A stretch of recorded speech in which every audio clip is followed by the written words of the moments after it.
being part of the queer community, you're constantly and like doing something vaguely public facing.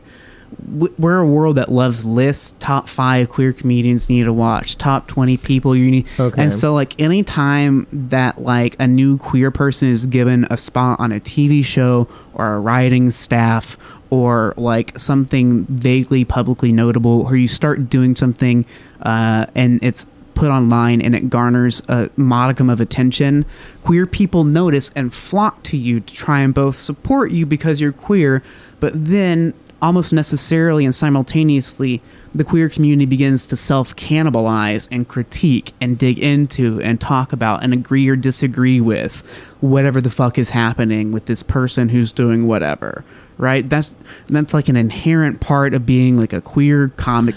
You know, and that's the main reason I don't want to like do anything famous, is because I don't want to have to deal with, because the roller coaster is going to be sharp. Woo! Well, not only that, but it's just like I don't like. It's always like, hey, look, another one of us made it, and you're unconsentingly forced into the role of representative.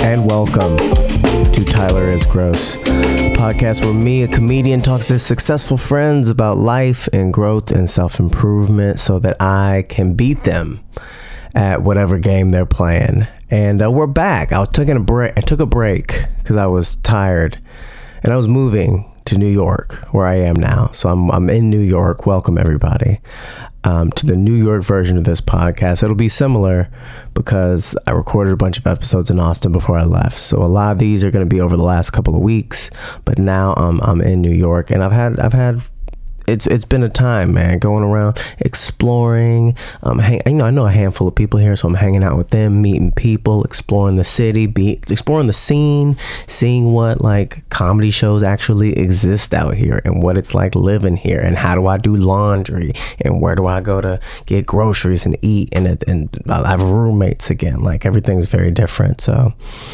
it's good to be here. I'm glad I took the time to figure it all out. And, you know, exciting things happen for me. I won Funniest Person in Austin. If you follow me on Instagram at TJ Groce, you know that I won. That was a local contest in Austin at Cap City Comedy Club. I won that, and that was very exciting. A very fun, exciting night.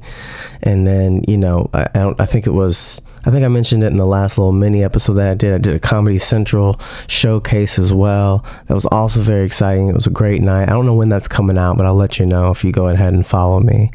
And then just in the meantime, I've just recorded like 5 or 6 podcasts with some like very good friends of mine in Austin before I rolled out.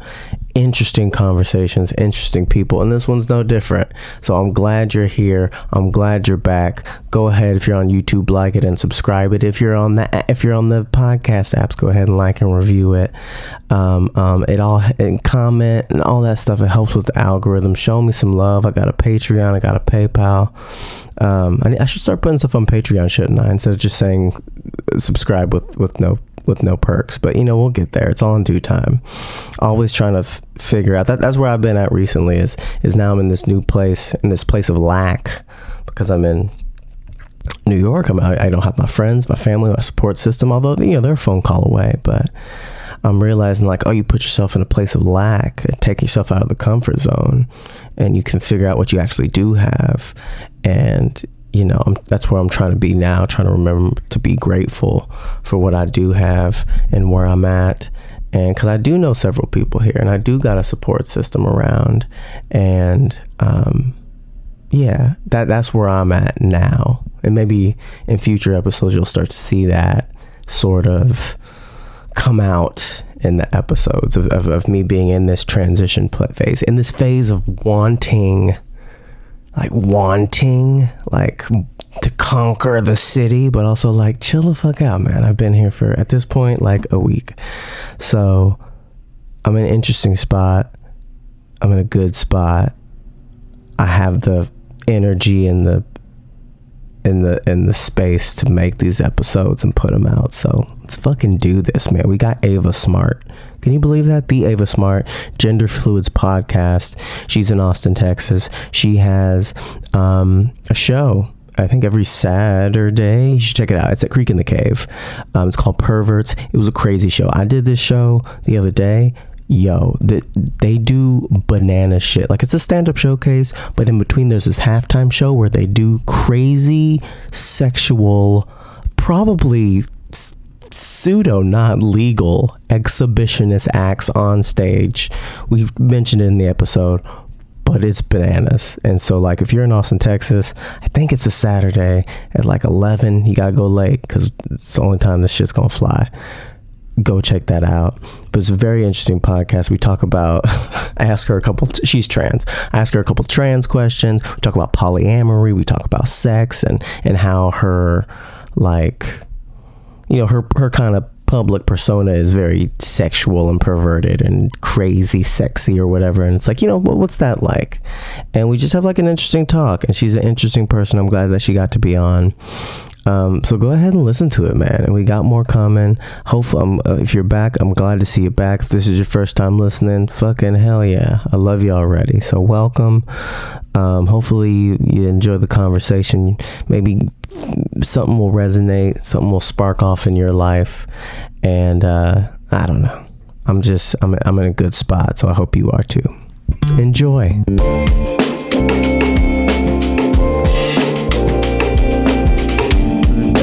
Girlfriend has. Yes. Like, most turntables have like a pitch shift on it that you can shift up and down to like slightly change. I don't know anything about it. Just slightly changes the speed of a record in either direction. So like if your belt gets barely stretched or something like that, you can compensate. Where's for the belt? The belt's going to be underneath that big plate right there. Okay. Was it although spinny? I don't think this table actually has a belt on it. The pitch shift also just helps for like DJ stuff for like matching beats. Yeah. But the ATL P1200 that your girlfriend has a button on it that doubles the pitch shift in either direction. So rather than just being able to go like plus 8% speed or minus 8% speed, you can go like a plus 16 or minus 16. It gives you like a greater range of like. Wait, so I can play like a song I like and then I can speed it up if I want? Yeah, or you can like. Whoa, why would she never tell me that? Or you want to get kind of chopped and screwedy, you can go in the opposite direction, like slow it down. I could take this random album, which is the best of the Birds, and I could speed that up or slow it down. I could make it like, I could chop and screw it, like you said, make it Houston. That's where I'm from. That's how I was raised. It's the one that smokes blunts with the. What does weed do for you? Why did you feel? I'm happy that you smoked. If that's what makes you feel happy and comfortable, what does it do for you? Because it makes me anxious and uncomfortable. I remember I listened to your podcast last night. We went to, me and my girl, we went to Houston to see my family, and we were driving back, and I was like, we need to listen to your podcast so I can get a vibe. Oh yeah. Gender Fluids with Ava Smartt and Ariel Norman, of course. Hey. And I was listening to it, and like y'all just casually talking. Yeah, so I was doing this thing. The bubbling from the bong in the background. Yeah. What does it do? Well, I mean, the smoking during gender fluids is different than smoking for me in general. Like, interesting. Because like we started gender fluids just like, I mean, literally this was my apartment more or less when we started it, and so we just started recording right here.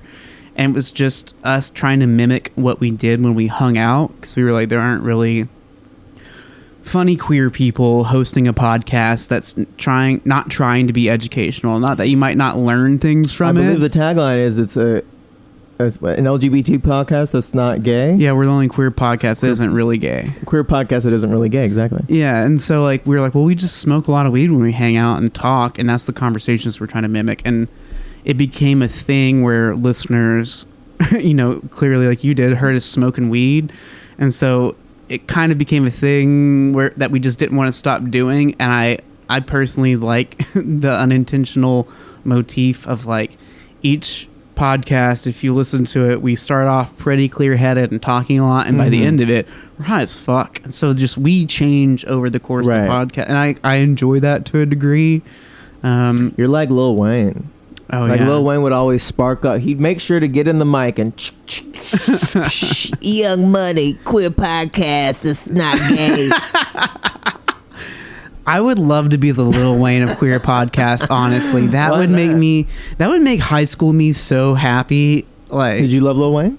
Yeah, I really did like Lil Wayne. Like when I remember the first time I was disappointed in Lil Wayne though, because he was like, "I'm coming out with an album. I'm not going to do an impersonation because it feels weird, but I'm coming out with an album. Coming out the album. That's like I'm playing guitar on it." And I was like, "Oh fuck!" I always told people to respect like rap as like a real music thing, and now they're going to see that like I didn't think he needed to do it to prove anything. What was that album? It wasn't No Ceilings. It was something. It was something Sky. Something Up. Something like Look Up at the Sky and like when it came out, it was just guitar. Not the best. Oh, it was not good. It was not good. I remember one time it was like Just put it in the and slam it on the fucking ground. there was something where it was like slamming in the ground. It wasn't even just that like the beats and music weren't there. It's just like the bars weren't there. Like Lil Wayne didn't feel like who I had come to love, and nor did he feel like an evolution of the person I come to love. If I remember right, it was a rock album. It was like it was purposely not hip hop. I mean, I'm sure he was doing he was still being Wayne on there, but I think it was meant to be more of like a rock thing. And it just guess that what was the first time Lil Wayne can't do? Rock. Really bummed by it. I think he could. I think he could rock. I think especially today, Lil Wayne could rock. I just think at the time, this is just me again this is me stoned. This might be why I like being stoned. But like the kind of scene of studio producers and studio musicians and what the quality of a finished song sounds like and what you're aiming for so far as like producing a track today in just such a short time period between that album, which was probably like 2008, 9-ish, and now I'll say probably yes. It's a short time, but the priorities are different, right? He was making that for a CD and for download on iTunes, and like today he could just make like a EP, like a rock EP.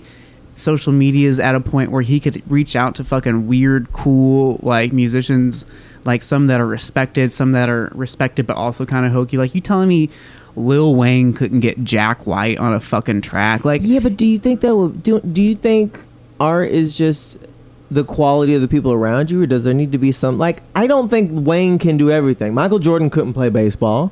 He was all right. Yeah, he could have gotten there, but he was never going to be the Michael Jordan of baseball like he was the Michael Jordan of basketball. Can Wayne get Jack White and Billy Joel Osment? Who's the lead singer of Green Day? It's not Billy Joel. Yeah, Billy Joel Osment. I don't know who but that like is. Can he get those people? I think he mixed Haley Joel Osment and Billy Joel together to get Billy Joel Osment. If Billy Joel and Haley Joel Osment fucked, that would be their kid, is Billy Joel Osment, which would be like, oh no, that's not even him. I'm thinking of Macaulay Culkin. I'm getting them all mixed up, buddy. I don't know. I'm the stoned one. I don't know what to tell you. I'm rubbing off on I don't know. I had to install a bidet today. Let's finish this shit off. Yes. I want to get back to your bidet in a minute. I love talking about my bidet. So let's wrap this bullshit up so we can talk about. But I mean, I do think art isn't necessarily just the product of the singular voice or name that's stamped on it. It is like a collective thing where it's just like, but that might be because I'm very into jazz and shit. So it's just like,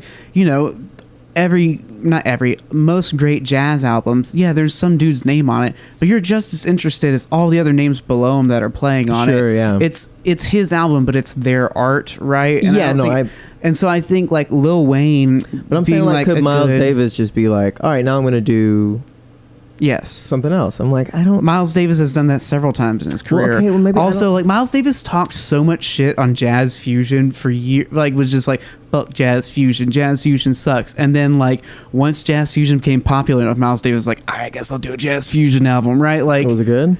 No, I mean, I don't that's my point. It's like sometimes you gotta stick in your lane. But it doesn't matter if it was good or not. He probably would have become less relevant. Like, doing those albums did help him in a way. I mean, jazz heads might talk shit on it, but it opened him up to a more popular market that allowed him to stay relevant within the zeitgeist longer than he might have had he only continued making albums like he had in the past, right? Like, I don't think like each product somebody puts out, each artistic production someone puts out needs to be in any way, shape, or form equivalent or better than even the things they've done in the past. It's just the new thing they're doing, right? Because it's like, if you think about great artists and the process of them going through different periods, like in their over the course of their life. It's a cheesy example, but like Picasso, it's like, for sure there are people that are like, I'm not really digging this thing that he's doing now, right? It's like, doesn't mean that's not art, doesn't mean it's not good. It's allowed to stay relevant. And like, people just have varying opinions on it because we all have emotional attachments to the primacy of the thing that we get introduced to a thing through, right? So it's like, yeah, well, I learned about Miles Davis in the 60s period, and so that's the Miles Davis I love the most. I don't really fuck with Miles Davis as much in like the late 70s and 80s. Right. Not me personally, but just for example and shit, right? Well, like, you know, I can see artists having art and needing art to change, but you know what I'm interested in is Ava Smart's art. And what you do and how it's changed. That's probably the biggest thing that I want to ask you is that, like, so you have your Gender Fluids podcast, about gender and then fluids, like it's a great title, number one. I think you know that already. Yeah, it's a great title because it's fluids, it's gender fluid, it's just a great fluids, cum joke, and then cum, and then but also gender, what is it? It's lovely. It's a great name. And then you also have your show at Creek, Perverts, right? Yeah. So your whole brand seems to be jizzy, cummy, sexy, perverty stuff. Yeah. Which to get to that place where it's like, that's what I'm kind of putting out first and foremost. It's like, that's got to be a very liberating place to be. Yeah, I mean, you must feel that insight where it's like, fuck it, man. Yeah, I'm gonna fuck and suck and talk about this and talk about that and like openly. I mean, I was listening to your podcast. You got into some very personal things on there. Yeah, I mean, well, the only area, and I always say, like, the only way we're able to record Gender Fluids is if we pretend like people don't actually listen to it. Right. Because it's just like, I don't know, if I was sitting in front of a room of people, I don't know how easily I could say a lot of those things and shit like that. And like, the fact that everything I do is kind of cum drizzled. Just a drizzle. It's just a drizzle of cum. It wasn't like a conscious decision, you know? It's just... Ooh. Excuse me, it's a bubbly drink. It's just shit that I found funny as a kid, and so that's what I started doing. And like, it's a thing that's just perplexed me my entire life, why it's such a big deal, right? Like, from a young age, like, fucking and sexuality it has always been like one of the largest taboos, right. Like, taboo. It's so French. Taboo. I know. That was Lil Wayne. It's me, Weezy, baby. He's coming back. Lil Wayne's coming back around. I went to pants. But like, yeah, I mean, it's also just one of those things where I still to this day don't understand why more people don't, no pun intended, fuck with it, right? Where it's like, it's a universal experience. It's something that everybody thinks about and engages with and goes through.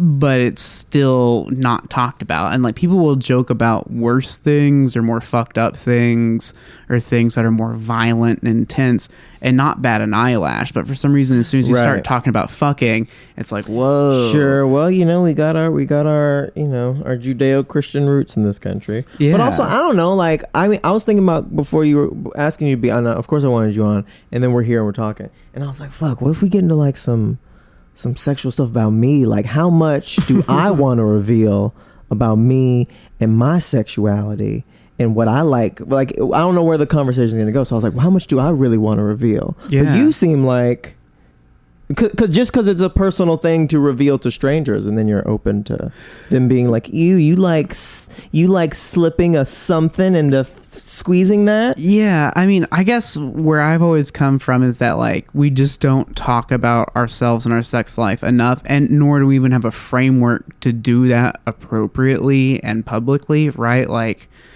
talking about sexual things, especially like today, in today's like post Me Too era, like, talking about sexual things publicly with people that you're not intimate with can result in a lot of like uncomfortable, traumatic, and like fucked up situations for you if you're the one talking about that, right? Like, you can fuck your career over doing things like that.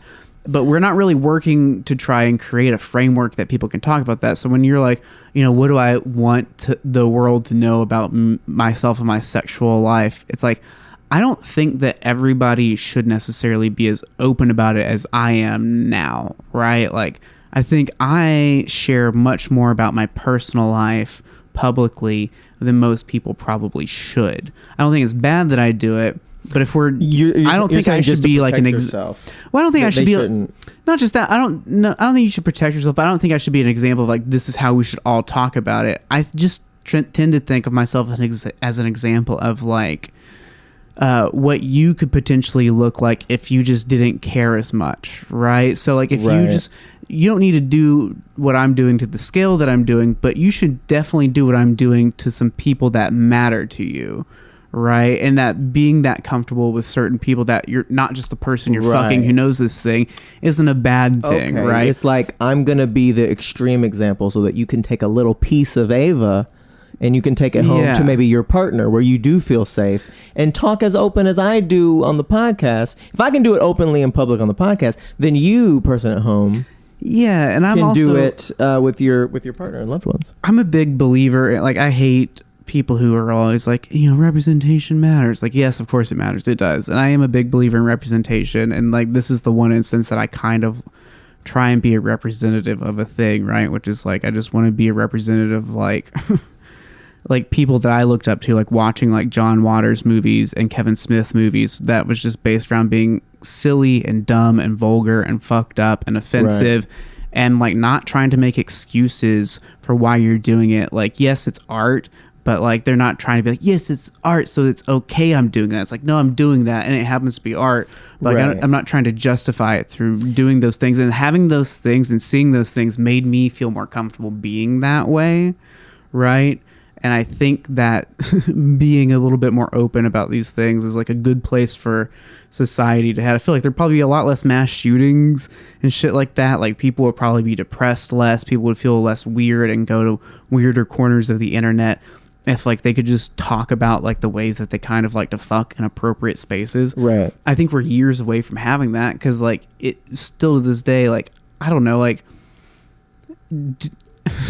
the way that like people just hang out and talk about fucking is really boring and lame, and it's still centered around like something about it being wrong rather than you talking about fucking as like being like good. But outside of like dudes being like, hell yeah, you got fucking laid, or people being like, yeah, you got dick down or whatever, it's like all the people always saying like, you got dick just down like all the time. Being happy that you got fucked for like good job on succeeding in a fundamental part of life and getting that pleasure, and like being down to like be celebrate and be okay with. I don't know. I relate to a lot of this because in America we're doing all right, really, because I remember being in Amsterdam whenever I was living there, to all Dutch crowds. And I would be performing stand-up more than improv, but I'd be performing stand-up.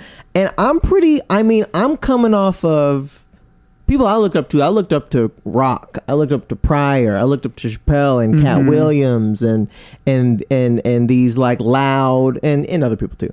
But these like loud, crazy black dudes who were saying crazy things. And would say pussy at crazy times and talk about...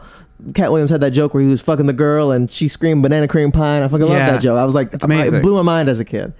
And then I'm up on stage in front of these Dutch people, and they have no frame. They don't know Cat Williams. They don't know banana cream pie. And I'm up there talking like, so I was eating some ass the other day, right? And I was like getting in there, right? You know what I'm talking about? And it's just a different culture, and I don't understand their culture either. I don't know how they speak about. I think they have a thing. I mean, it's like a Dutch saying. But it was like, something in Dutch. But it means like, it's like you should be normal because the world's crazy enough. So it's sort of this like cultural idea of like, hey, everyone, let's just bring it down a little bit. Let's everyone be cool. Let's everyone be more or less the same and normal. And then I come in and I'm like, you ever eaten a black girl's ass? And everyone's like, we don't even...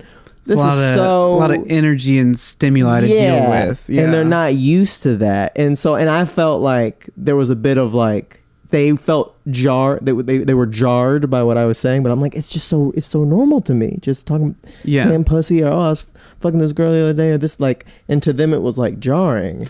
I mean, that's interesting because like from my understanding of like the Dutch culture and shit like that, they're pretty, progressive so far as like sex goes. Like it's not uncommon like for parents like of two dating teens to let their kids have like sleepovers. Like, we know you're gonna fucking use some condoms and fuck in your room while you have a sleepover, like, you're 16, 17. But I think shit like I that, think yelling about it in public. Yeah, but that's the thing is probably like, not. But there's still that line, right? Yeah. But I feel like the line is less here. If I talk about pussy on stage in America, everyone's like, go on. Yeah. It better be something good. You better not just be like, Americans are fun to do stand sake. up for because of how wildly social and specifically socialized we are. Like, doing stand up in America is, you have all of these very clear kind of rules and expectations of how people should be from 6 different directions laid out from you, right? You have your conservative perspective, your liberal perspective, your religious perspective, your non-religious perspective, and you just get various cultural and you just get well. to get to poke at all of these different lines, and like that kind of does exist in other places, but America is so explicit about identity because we're such an individualist kind of country, right? Like, people are all shocked that like identity politics is a thing and want to escape from it, but it's like that identity politics has been America's thing from the beginning. Like, we're all about, look who we are. I give everybody a Texas accent even though they're in the fucking Northeast. I'm from the South, I get it. You know, that's my kind of that's my go-to accent, because I can't do any New England accents. No, I don't got it in me. No, nor do I. Yeah. So I remember I was at a thing. Mm-hmm. I was with a group of people, friends and stuff, and we was drinking.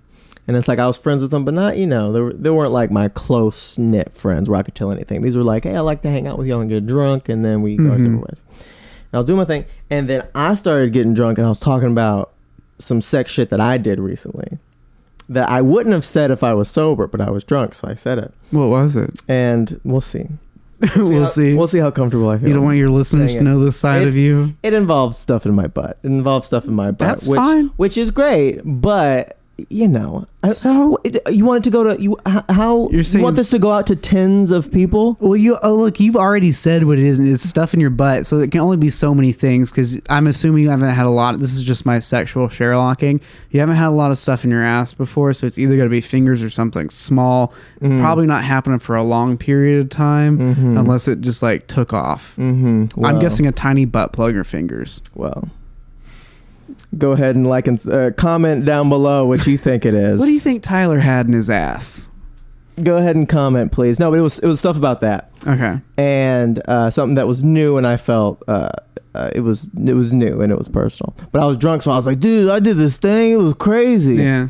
And I remember the guy was like, okay, yeah, sure, yeah, that's great. Very, very. Cool. That's awesome.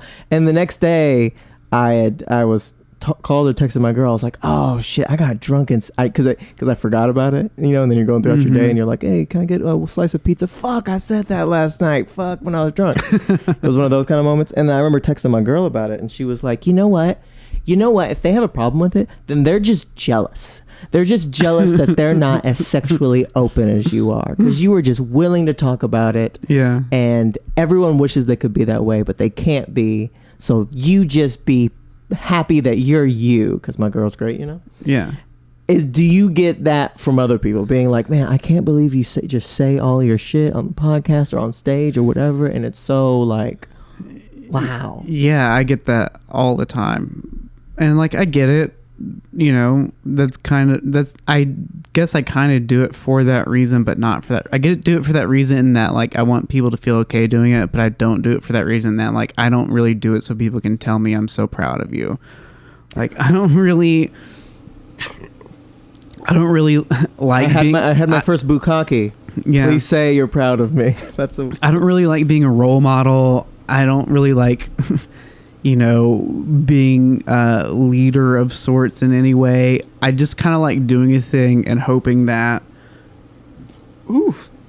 people maybe take something from it that's helpful to them, right? Like, it's kind of a weird, paradoxical, oxymoronic kind of situation of like, I want more people to listen to me and see what I do so that they can take from it. Yeah. But I really don't want people to think about me as a person. Right, dude. I don't really want to be famous. That sounds horrible to me.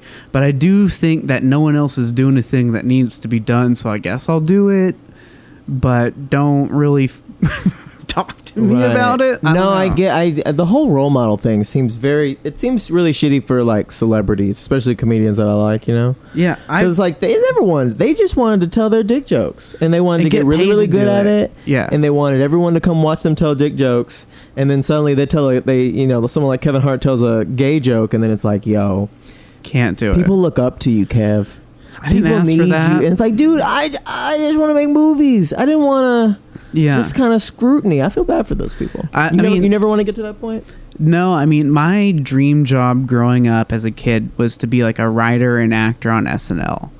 And it's been pretty wild growing up and having to decide that I didn't want that to be my dream anymore, because what comes with that now is just a level of people looking at you that I don't really care for, like in a way that I don't really care for. And that's not a thing that I understood as a kid. And also as a kid, I was just thinking I would be like a gay dude, you know, right, on SNL. And now it's like, if I put myself in the world where I'm on there, it's like, you know, unless there's some other trans bitch that's before me, like any sort of like, I would be the first trans bitch on SNL, and like I have no desire to do that. You don't want to be the first. You would rather be the I'd second rather be trans like bitch. the fucking 15th. Okay. I want it to be such a non-thing that I could be on there and no one would notice if my name got added to a Listen, writing they just had their credit. first Asian one. You got a ways to go. Well, it's just interesting. Your 'cause, like, community got a ways to go. I We know. got the first Asian one. well, it's like we now have two friends that are on SNL, Yeah. and it's like one of those things where it's like it's not like this weird unobtainable thing like it was when I was a closeted kid in like the middle of nowhere in Texas. Yeah. It's like, you know, coming in and starting to do comedy and like starting to have like opportunities presented to you. I had to kind of quickly figure out and decide what I wanted to do and what I wanted my comedy career to be. And like pretty early on, I think I've shot myself in the foot by saying this publicly too much. I decided I didn't really want to be famous. Like it just... Yeah, Lorne. Stop asking. No, yeah. But it's just like... Stop knocking on Ava's door trying to get her as the fifth cast member. I mean, Lauren can knock on my door, but not to offer me a... I would fuck Lauren. Fuck Lauren? I love a daddy. Oh my God. A fucking You'd fuck uptight Lauren, business daddy. Yes. Damn. Fucking... Do you think he gets pussy? Do you think if he gets like... I'm sure if he's he married or doesn't, something. it's his choice. I mean, certainly. Do you think he gets like strange, random, like... I don't know. I'm not saying he doesn't think creepy, but just, you know, he goes out. I just have a thing for like, I mean, you know, as high-minded and shit as I might like think of myself as like, I'm a basic bitch. And it's like, I love like a rich guy in a suit. I'll do some shitty things for a nice pair of shoes. Fair enough. And I wonder there's something part of me that gets off on it. If I had that option, I wonder if I would. Like, I don't really want to fuck rich dudes. If there was like a rich lady... Yeah. that wanted me to do weird shit, and she would buy me stuff. I think I would. Yeah, I don't see why people... I would do it at least once and see how I felt. If I felt okay, if I felt like it really bad, then I wouldn't do it again. If I felt okay, but it wasn't my favorite, I would try to space it out as much as possible. Yeah, get into it. But anywho, yeah, so... So you don't want to be famous. I mean, Describe to me, okay, this is what I have an ideal level of fame. Tell me your, like, in 10 years, if you reach the place in comedy where you are envisioning now, describe to me that, or comedy life, it doesn't even have to be specifically comedy. There can be, involve everything in there. How do you see that ideal level of fame, ideal level of success, ideal level of money and love and relationships and daddies and all that? I feel like I aim for something like kind of like a Les Claypool. Who's that? Exactly. Wow. See, that's my point. That's my point, where it's like, so Les Claypool is the lead singer and bass player for Primus. Who? Exactly. So Primus is like this huge, I mean, a really large prog rock, metal-y kind of odd band. They're the only band, fun fact, that like on iTunes, if you look at the code and you look at how music is divided, it's all put into genres, right? And they've got tons of genres. Right. Primus is the only band that has dedicated their own genre. right? It's just Primus, and they're the only one in it. They're kind of like, yeah, this. I'll play you some Primus later. But point being is, Les Claypool is the lead singer of this group. He's super well known. He's incredibly respected in the musical world, right? If Les Claypool calls up somebody and is like, "Hey, do you want to play on my album?" They're probably going to say yes. Like, he's just one of those dudes that's kind of known and people really like and respect. Okay. But walking down the street talking like you and me, you don't know who the fuck he is. No one's going to recognize. That's kind of what I would like. Sounds like you want to be famous and successful, but I mean, to get to the point where it starts to impede your life, I feel like that's pretty famous. Well, and I feel like the odds of most comedians won't get there. Even your favorite comedian probably is not. Yeah, but the problem is like, I don't think that I'm like special in that I have some like paths to reaching that others don't. But what I do have is the queer community looking at me, which is a different thing. So being part of the queer community, you're constantly and like doing something vaguely public facing. We're a world that loves lists, top 5 queer comedians you need to watch, top 20 people you need. Okay. And so like anytime that like a new queer person is given a spot on a TV show or a writing staff or like something vaguely publicly notable, or you start doing something and it's put online and it garners a modicum of attention, queer people notice and flock to you to try and both support you because you're queer, but then almost necessarily and simultaneously, the queer community begins to self-cannibalize and critique and dig into and talk about and agree or disagree with whatever the fuck is happening with this person who's doing whatever, right? That's like an inherent part of being like a queer comic. And that's the main reason I don't want to like do anything famous, is because I don't want to have to deal with, because the roller coaster is going to be sharp. Woo! Well, not only that, but it's just like, I don't like, it's always like, hey, look, another one of us made it, and you're unconsentingly forced into the role of representative. Right. You're an unconsenting activist at that point for the queer community, and that's not something I have a desire to do, because I like being able to say things I shouldn't ever say, things that are indefensible, things that are wrong, things I'm fucking around with. I was listening to your podcast last night, and there was, I guess it's a recurring bit of masturbating your pussy with an aborted fetus. Is that something? It's an old bit we came up with. It's an oldie but a goodie. Yeah, you brought it back in the latest app. And I was like, oh my. Yeah, and like, but also you want that freedom. You don't want all these eyes on you, and then like if you are a human person, everyone starts blogging like, it is what she did okay, is it good or is it bad, or all that. That seems that does seem exhausting, because like, I don't want to have to constantly try and defend myself, and I know like logically I don't have to do that, but my inner nature wants me to. But like Ariel and I, like with gender fluids, like we started off as a joke calling ourselves Safe Space Studios, but like really it became a true thing where it's like, this is the only space where we talk like this, right? Because you can't talk like this around everybody else, but we do think stuff like this is funny, because the danger is always when you're talking about things that are truly indefensible or horrid or potentially traumatizing, is that there are people around being exposed to it that aren't consenting to that or whatever, and that it's wrong and insensitive. But it's like, we've created this space where it's like, you know what you're getting when you're coming to us, and we're cool with each other doing it, so it allows us this rare opportunity to talk about some shit that you just really shouldn't. Like, I like calling it indefensible, because people are like, well, how could you? It's like, I don't know. There's no how. I just did it, and I thought it was funny, and I'm not trying to think about it or say why it should be right. And also, like there's a, I don't know how big your podcast is, but at the end of the day, it's like the ideal version of your podcast is that it's me and Ariel talking. It's you and Ariel talking. Yeah. So like, that's your audience is Ariel, ideally. So if I say some fucked up shit, if I say some crazy shit, it's like, they? She, they? I don't know what. Ariel would say my pronouns are what yours are. Ariel would also say like whatever you feel is right. Y'all said that on my podcast. Remember when you were on fucking Run the Fools Off the Dome, the Awesome Freestyle podcast, where they freestyled, and it was so good. And y'all have to go check it out. Ava Smartt. I forgot about that. Holy shit. Remember that? Yeah. And I remember Ariel said that back then, and I was like, Ariel, that don't make no sense. I have to decide for you what your pronouns are. Yeah, I thought it was like, okay, maybe she's just she's working it out, and apparently she's like, nope, just whatever you want to call me. Yeah, I mean, I think like whatever feels right to you should be your answer. I usually use she, Yeah. occasionally they, Well, and the you. they is just because I've, you know, gotten in trouble and worked with enough people that like I've worked they into my casual, not thinking vernacular, so that Right. I will say it and I'll use it for anybody or for you if you're not there. Right. It's like I was hanging out with Tyler the other day and they were like, and it's like Ariel's always like, oh, Tyler's a they now? I'm like, no, that's just my brain.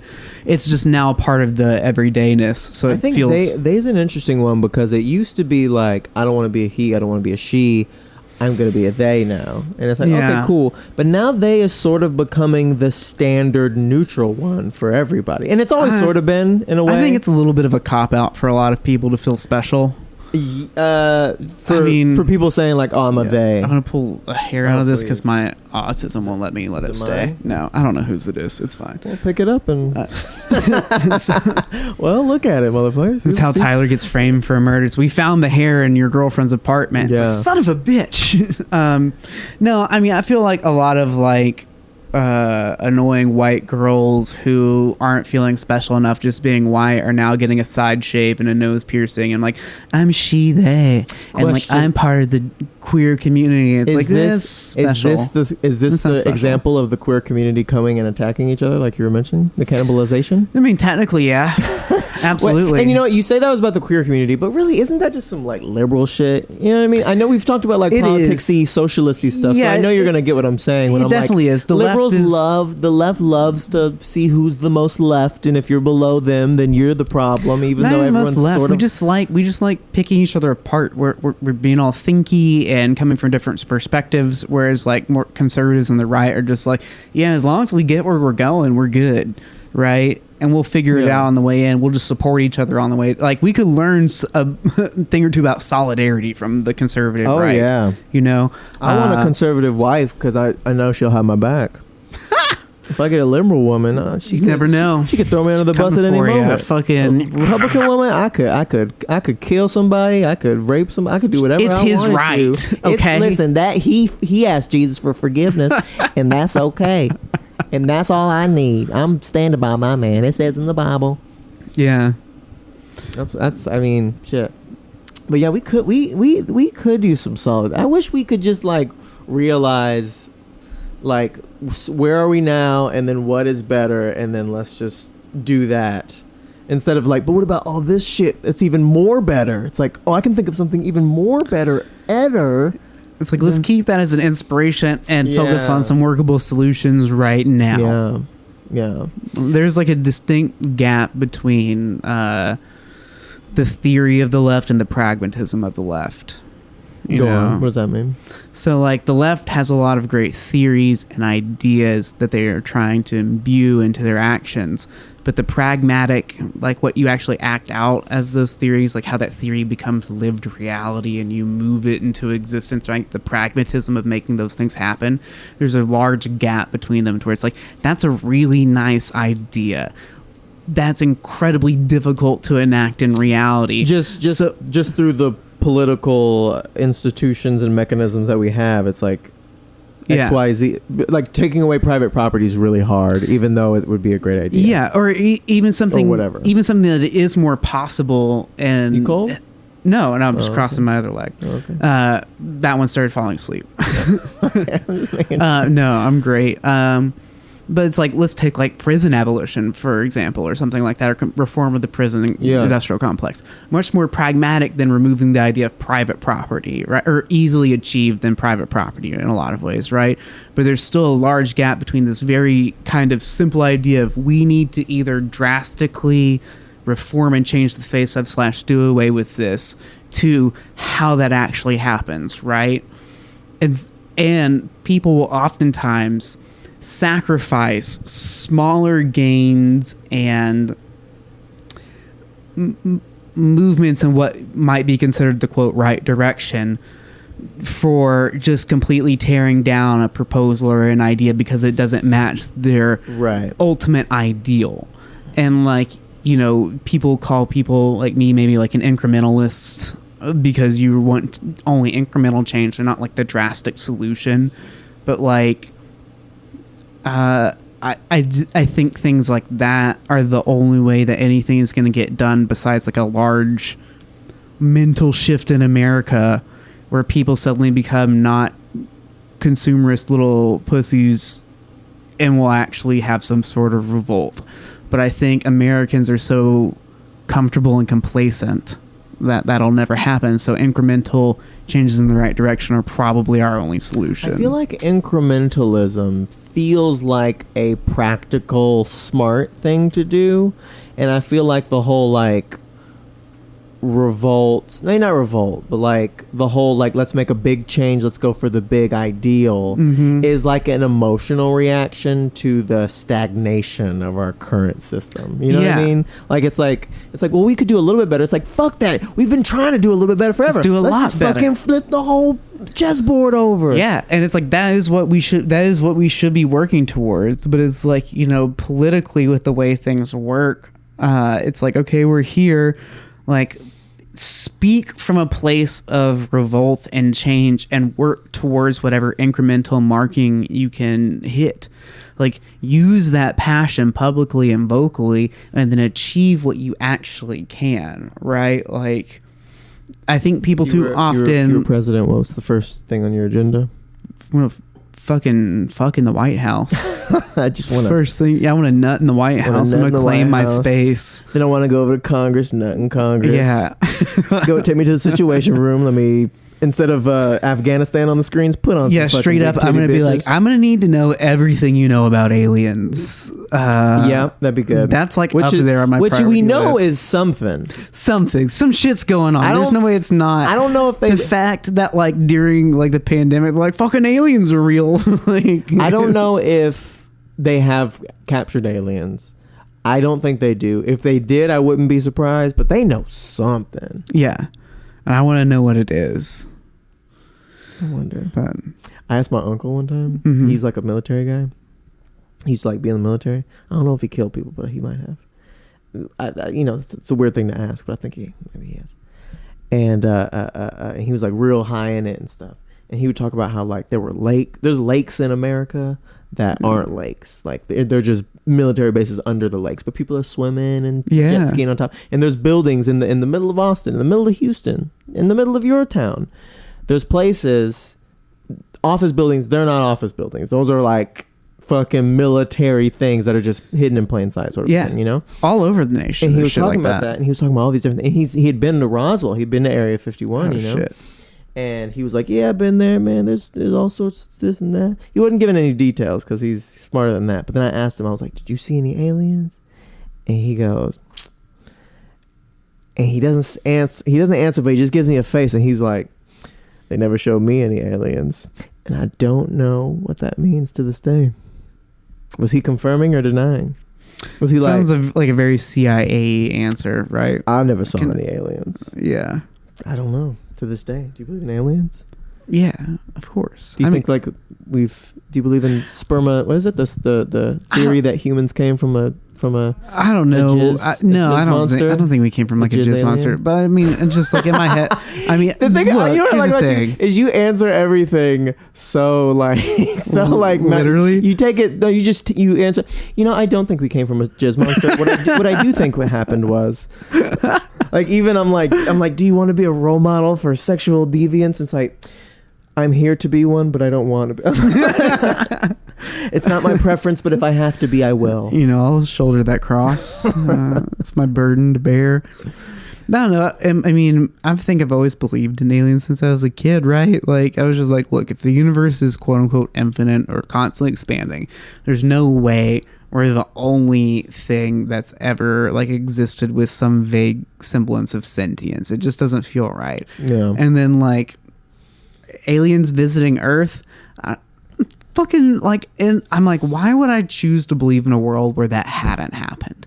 Like, what do I gain? Like, I feel like people who like are just opposed to it feel like they have a sense of superiority where they're like, evidence. I don't give a shit about evidence. Evidence that matters very little in most things. In some things like health, it matters a lot. Mm-hmm. But like, it's just like, I don't give a fuck about evidence. It's just like, I like to live in a world where there are aliens that have come to Earth. It feels more fun. I like that shit. Yeah. It's like it adds a nice spice to life. Like it's rather than because then every time someone posts some alien shit, I get to examine it with a genuine sense of wonder rather than just seeing somebody post an alien thing or a new alien thing being posted and be like, well, that can't be true. It's like, well, that's fucking boring. You just shut yourself off. I guess to that 90% whole of alien stuff I don't think is that is posted on like the internet. Oh yeah, it's real? a lot of it's bullshit. But like, and I can't get over that fact. So I can't so look at much- it with wonder when I'm like, it's probably bullshit. But here's the thing: it's like think about so many other things in your life that people talk about you or talk about around you. Rather, it's like I don't know about you, but for me, a lot of times I hear people talk and I agree with things outwardly that internally I'm like, this is fucking bullshit. I don't really think this. I don't care, but I don't care enough to disagree with you right now. Right. And those are just innocuous things, but we don't decide not to believe in them because of that. Right. And so think about aliens that way, where it's just like, yeah, most of the things that people are posting and trying to prove are bullshit. But that doesn't stop me from believing in it or like buying into it. Sci-fi books? Love them. Did you read the 3 Body Problem series? Mm-mm. Oh, girl, you need to watch the 3 Body Problem. You need to read the 3 Body Problem series. What is it? It's a hot one. It's about. It's hard to describe to you what it's about without spoiling it. Mm-hmm. But from the context of the conversation we're having, aliens are involved. But you kind of don't know that till the end of the first book. But also, like, you can get it. It's not a big deal. If you look up the synopsis of the books, they'll be like aliens. Yeah. So basically, aliens are coming to Earth. Yeah. And they're going to be here in like 400 years. We know it coming. We see them. We do. Here they come. We do see them. We have them. We have. It's not. We're not in the far future. We're in like maybe the next 50 years. But like we get evidence that like they are fucking on their way, and we have to prepare. And it's like it's written by a Chinese dude. So it's like this whole how the whole globe sort of how we discover that aliens are coming and how they came to learn about Earth and try to come towards us and why they're coming towards Earth. That's kind of the first book. And then the second book is like what we do to prepare. And then the third book is other stuff. Nice. It's very good. It's how we fuck them. It's how we fuck. Preparing is just getting the lube ready. And then the third book is us just. Yeah. Okay. I got 2 trans questions. Okay. First trans. I was waiting for him. First trans. So, I guess this is more LGBT than trans. So I remember Chappelle, but minus the controversy. Chappelle, he had that bit. I don't know if you ever watched him. He has that bit where he was like, the LGBT community it's not a community. It's like 4 different people in a car. That bit's amazing. Okay. Is that accurate? I mean, it's not about it being accurate. Is it does it speak to a truth? Yeah, it does to a degree. Or is he just completely out of touch on that joke in particular? No, with that joke in particular, it's just like, that is like a really funny fucking like joke. It is accurate. It does speak to it, like if you want to call it accurate, like, it does speak to like, a kind of vibe in the queer community and shit, right? Like I thought that joke was great. I thought it was really funny. I thought I got a lot of thoughts on Chappelle because he's one of my favorite comedians of all time. To this day, you haven't burned down the Chappelle bridge in your mind. No, I mean I think that's impossible for me. Like I have little act outy bits and sounds in my set and shit, right? Like I've got a necrophilia bit where someone's like digging to a coffin, which is like fucking a dead body. Yeah, but it's just like I really like the way he uses super small sounds and pantomimes. He's not a big theatrical person, but he does do little like and like sounds like that, and I always loved things like that. Like for me, like his first like 2.5 specials, I guess I don't know what it was, but it's like Killed Him Softly, the San Francisco special, and then his like Comedy Central half hour, right? And I think he also had an HBO special, like half hour. Yeah, he had an HBO. I didn't know he had a Comedy Central half hour. I think he had like maybe a Comedy Central features or presents type of thing. Like I remember like early on in that era before he left and came back, like the slap, just like whoosh, whoosh, just something as simple as that. It's like all those, those specials to me really formed like good joke telling in my mind, and like still to this day is like what I think of a lot of times when I'm writing jokes. And like the thing that like is so weird for me about watching Chappelle now is it's just like it's both a reality check and inspiring and disappointing. It's like a reality check of like just because you were always doing what you were doing and like being that kind of like forward prophetic kind of out of his time voice doesn't mean you always will be. It makes me think of a thing that Jared McCorkle quotes a lot out of George Carlin's autobiography, where he's like, you know, you're not always going to be the fastest gun in the West. You have these dips and valleys to your career, and Carlin really experienced that at different points. And then, you know, there's the, like, what did I say? The reality check. Oh, the inspiration or like whatever. It's just like, yeah, he's still Chappelle. He like even in his specials and that have jokes in it that I don't really like. It's like he's still fucking doing great and doing him, and he still is telling jokes on a level and a way that no one else is really doing. I mean, people are coming closer to it than they were back in the mid 2000s, but like he's still doing something, and it is somebody who has done something that no one else has. And so for that, I'll never not watch or look away, right? And then there's the disappointment part where it's just like, man, you were that such fucking like badass kind of like talking about other shit in a way that people weren't, and like telling jokes in a way that people weren't, that it's like disappointing to watch you like latch on to things that I think are hacky and kind of basic. It's almost like you're disappointed in him as a comedian. Yeah, and it's just like it's not even necessarily about subject matter or content. When it's like, come on, dog. Yeah, it's Don't just be, like it's just like doing the easy shit. Yeah, and it's like I've told this to Ariel before, but in the context of talking about Joe Rogan, and they're completely different because I don't think Joe Rogan was ever the comedian that Dave Chappelle was. No. Even though I really liked Joe Rogan's early specials as well, right? They were still foundational for me because I lived in the middle of nowhere and they were all I had. And I was just like, this shit's fucking hilarious. This guy from Fear Factor's killing it. But it's just like, I don't like it when comedians make the transfer from being good comics and making points while they do comedy to wanting to make points and then happening to do comedy. Who do you think's done that? Rogan? Chappelle? Both? I think both. Okay. I think, and like, I don't give a fuck about the clever point that you can make. I give a fuck about the joke that you're going to tell and the point that's wrapped up in it. But if the point is like your focus before the joke is, I feel like it's obvious. And like the best example is like, you know, in Dave Chappelle's Inside the Actor Studio with James Lipton. Like they talk about the joke where he's in his limo outside of like a trap house and like there's crackheads and there's a baby on the corner and selling weed, right? And like I think that, and that's one of the few times that you hear him kind of outwardly talk about like, yeah, you know, there's that joint, but what I'm talking about is like, you know, there's a baby on a corner and these things, right? I think that's a good example of that's a good joke with a point built in versus writing a joke, trying to make a point and then having the joke around it. I think it's tough. I think it's more powerful the first way. I think it's tough. I think like you're talking about like, as you move on and art changes and stuff, like you were saying at the very beginning, like it's not better or worse, it's just new, it's what he's doing now.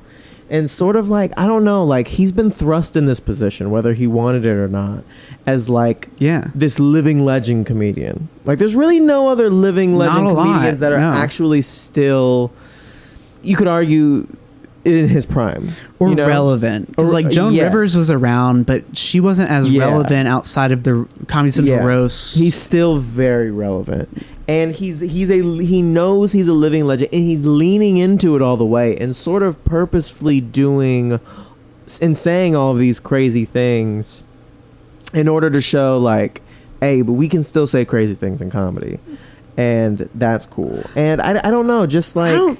I don't think he's doing it to prove that. I think there's a Because, bit. like- I think there's a bit of rascalness to it, where it's like, what are y'all gonna do? I'm Dave Chappelle. But Watch. see, I'm to me- gonna do the one thing you're not supposed to That's do. the basic bitch thing about it to me, though. It's like Sure. No, I hear that. doing the thing you're not supposed to do isn't as edgy as it was in the mid 2000s. Like, we get it. We live in a time we can do anything. But I will say, like, The Closer, I thought, and I've watched it like several times, was like a masterpiece. Was like a great from front Which to back. one was that? It was the last one where he was like, I'm Team Turf and this and that. Oh, that one. Did you watch that one? Yeah, that was my like least favorite one. I will say it was probably one of his, not his funniest ones. I will say that one seemed more like a one-man show to me. Not that it wasn't comedy, but it was like, it was the funniest one-man show you could ever have. It really did. It was like a thesis statement that was proven throughout the hour with jokes. It was an incredible thing that wasn't necessarily just, I'm telling jokes up here to make y'all laugh. Yeah. And I understand that is not as funny as just focusing on the jokes. But I don't know, whenever you're 50 years old and you've been doing But comedy for 30 years, maybe it's time to switch it up. If it was a thing with what was his thesis statement then? I feel, go back and watch this No, shit. I'm asking you now, Sure. someone who's watched it, because I have an example I want to bring up afterwards Sure, I think of a different thing. I think at every single point he starts off and he does like 8 to 10 minutes of just jokey jokes. We're having time.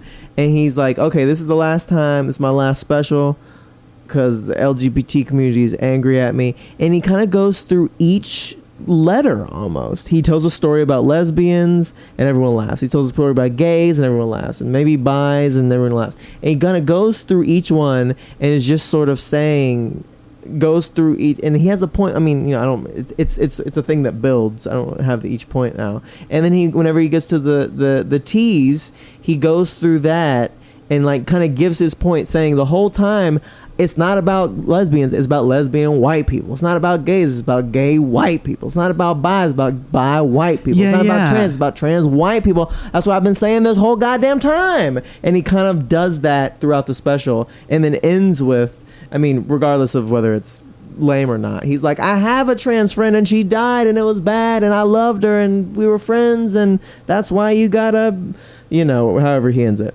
And he has that great story, and it's a great story to end it on, and just kind of saying like, I'm not here to make fun of y'all. I'm just here to talk about this thing that I see, which is white people being white in these marginalized groups. Yeah, and I think that's Okay, so I remember watching this one now that so like I can get what you're saying and agree that it was like probably his most cohesive one, like artistically, right, in a lot of ways. Part of me felt like it was him doing a little bit of like retconning, where he's like, what does that mean?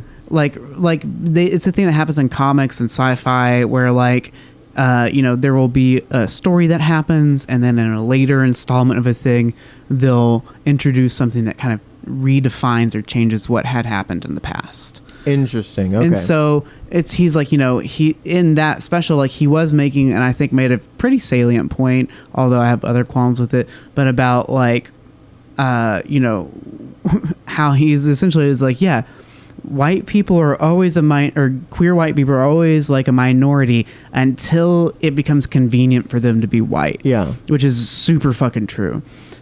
But him kind of pointing that like, that's what I've always been talking about. It's like, I feel like that's a bit of a fucking cop-out, because that's never been explicit or mentioned in the last 3 specials that you've had queer jokes in, most of which I think were really funny and good queer jokes. Yeah. Like, personally, especially like the first like 2 like sets of queer jokes he did. I like the car joke and then the joke about a girl's dick falling out at an art show. I thought that was fucking hilarious. Yeah, that was really like good. an expertly written joke. But it's just like, that wasn't like, at no point in there was there any kind of like racial commentary. Was there like an insinuation of like the race of the people? When? I think there was. Really? I mean, I might have missed it. I might be like a dumb white bitch watching it, and like, that's the thing about even the closer. Like the closer came out right around when whenever Kendrick Lamar's Mr. Morale and the Big Steppers came out. Yeah, it's fucking amazing.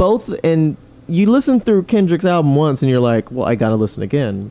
because there's no So way good. there's no way I got everything the first time. No. And I feel like that's what the closer is you watch it and you're like, here's what and then bloggers are like, here's what I think about it. And it's like, no, motherfucker, you gotta go through again and again. There's always I stuff read to all think- the blogs and I was like, this is a bunch of dumb bitches But talking but about I some don't know. shit they don't I understand. think he talked about, he's always talked about trans people in the context of race and white people, but it is subtle. And he's also just made blatantly, I can understand why trans people would be like, that's not the nicest joke. And it's like, yeah. That doesn't bother me though, because like Sure, yeah. I mean, personally, like, I don't know. I might be like, I'm always of the opinion where it's like I can say, and this has ruined some friendships with a few comics for me, but just like yeah, I don't think you're funny, or I don't think that was funny at all. I'll tell you that, but I still want to hang out with you. I don't think you're a fucked up person. Right. Like I clearly You've told that to people to their face, Yeah. and then been like, wait, why aren't we friends? And it's like, yeah, you gotta, That's cold. well, A comic friend to be like, I dude, don't- you're not funny at all. You're a piece of shit on stage. I didn't the say you're a worst piece of shit on person." stage, but it's like if someone asks me, or it's like, man, I'm just not getting booked. It's like, dude, like your jokes aren't fucking funny. I'm not gonna lie to you and like gas your fucking ego up so you can go get booked. I'll tell you, like, you haven't improved So your jokes. funny. You're telling the same fucking goddamn jokes you've been telling for the last 7 years. And it's one thing if you tell the same jokes for 7 years and they're hilarious. Yeah. Elizabeth Jokes has been telling, like, constantly writes, but also Elizabeth will always Spears. go back and tell jokes, and like I laugh every time I hear it because she has such a distinct Yeah. voice. So it's not a repetition thing, but it's like, you're not fucking funny, man. Yeah. Like you haven't gotten funnier. I don't know what to tell you, but I like you as a person. I think you're a fucking fun dude to hang out with and kick it with, but like I'm not gonna lie to you and like send you out there with an inflated sense of ego. And so for me, it's just like, I'm team lie. I'm gonna lie. some of Dave Chappelle's trans jokes, I'm like, it's not even funny. And like I like laughing at I love trans jokes. Like Right. I'm looking for good ones, for fucked up, even if they're wrong, even if they make fun of trans people, here for it. Sure. I just want to be good jokes. It's my Right. And it's like some of them, yeah, but like the car thing I thought was good. The dick falling out in the museum I thought was funny. In the closer, the trans stuff to me, again, it's just like I don't like preachy things as much anymore. Like I was more into preachy things like when I was in college and in my early 20s. I really loved preachy comics, like comics that were really fiery and making points. The comparison I was gonna draw is like the closer, in a way I don't think it's the same thing. And I kind of wish I could see Chappelle do more of what he did. Maybe he gets older. He was an older dude. But Carlin's special, Life is Worth Losing, is like, for me, my favorite Carlin special. It's his most like artistic one. It's one cohesive kind of piece from beginning to end. Okay. But it's more this bleak, nihilistic-y tinged outlook commentary on humanity and society and America and its downfall and why nothing matters in a weird way. Not things I directly believe.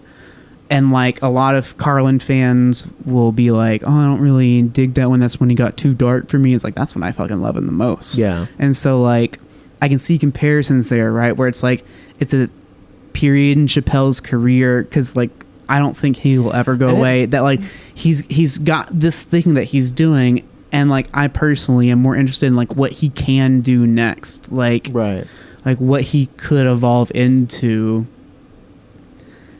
I'm really interested to see him when he's old, That will be an interesting Chappelle. because it's An old like I Chappelle. feel like he's still growing up in a lot of ways, right? Like I mean, we're all always growing up. I'm only 30 now, Sure. but like, you know, he's like a fucking 50-year-old man, right? He's 50 now, right? Just about. I think he's still in his 40s, but he might be getting very close to 50. But it's just like he's still growing and evolving as a human being. I Yeah. feel like in your 50s is where things start to settle a little bit. Yeah, he's still a man in the world, and He's figuring shit out. he's still a man in the world, but he's starting to.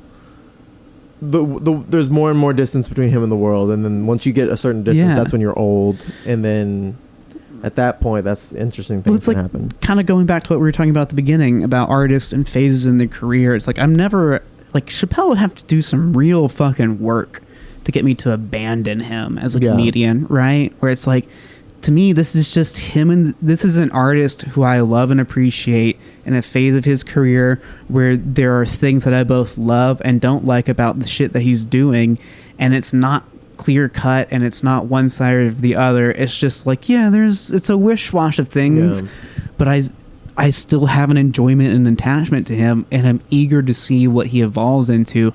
I would like to see him evolve into a place to where he doesn't listen to people as much, which sounds weird. No, I know what you mean. But it's like, bro, you're fucking Dave Chappelle. There was a defiance to the whole I'm going to keep talking about trans people thing. Yeah, and like I get that, and I really respect that. Like, to an extent. I like the doubling down and the tripling down on some things. Like, there's a part of me that is like an antagonistic little bitch, and it's just like, yeah, let's fucking, if you tell me I can't talk about some shit, I'm fixing to talk about it all the fucking time. I don't give a fuck about the consequences. He's already lived through a larger media scandal than a lot of people could survive emotionally. I don't know if I could have been Dave Chappelle leaving the Chappelle Show and come back from it emotionally. I don't know if I'm that hard as a person, but it's like he did that, and so like he doesn't have a lot to fucking lose in that way. And that's fascinating to me, and like mad respect to him for like fucking doing it. Second trans question. Oh yeah, we have other trans questions. Yeah. Okay, your name's Ava. It wasn't always Ava. Yeah. Is it weird to change your name? That's my question. Are you ever just you ever like, hey, oh no, my name is Ava. You gotta remember. I mean, it's been years now, but I feel like that hasn't. It hasn't been that long. Hasn't it? Mm-mm. I wasn't. At least a couple of years, no? I wasn't gonna change my name. Right, because you were. I was Austin. You were Austin for a long time. And loved Austin as a name, and it was kind of a, it's a definitely boy masky name, but there are girls named Austin, and I really identified and felt that name within me and the history of who I was. And I'm a big high fantasy nerd. Like, I love lineage and name type shit, like for really gay fairy kind of reasons. And so I was like, yeah, I'm just not going to do it. But then it just became more of a problem. Like, just like I didn't think it would be this hard, as big as my titties got, to like, people still are like seeing the name and just being like, oh, well, fuck, what the fuck is going on here? So I was like, I'm just going to change it. It was just a way to like, to more easily socially it's integrate just an as ease a woman. in life thing eventually. Yeah. So I switched it to Ava. And I just wanted to keep an A because I'm bad mentally with my own name and things like that. So I wanted to make it easy. Is there part of you that still says Austin sometimes? Not anymore. It took a couple years. Yeah. And like, also the thing is like, I switched my name like socially to Ava long before I did. I literally just a few weeks ago did it legally. Right. And so like, it's still just been my full name on like all my shit for like years. Right. But I just don't like bureaucracy or the government, so I don't really. I just feel like that'd be weird to change your name. I feel like it'd be a weird psychological thing because I'm like Tyler. No, yeah, that's the thing. Is like Tyler, Kevin. That's why your name's Kev. That was my first name. Kevin. I was Kevin Austin Smartt. Really? Yeah, my dad's name's Kevin. Really? Yeah, Kevin Noel Smart. But yeah, it was a weird thing at first, and I even asked people about it, who like other trans friends of mine. I was like, yo, like, how did you get used to this shit? And they're like, it takes like about a year, and then you'll finally stop thinking about it. And for me, yeah, it was like 6 months-ish to a year, and then it just felt fine.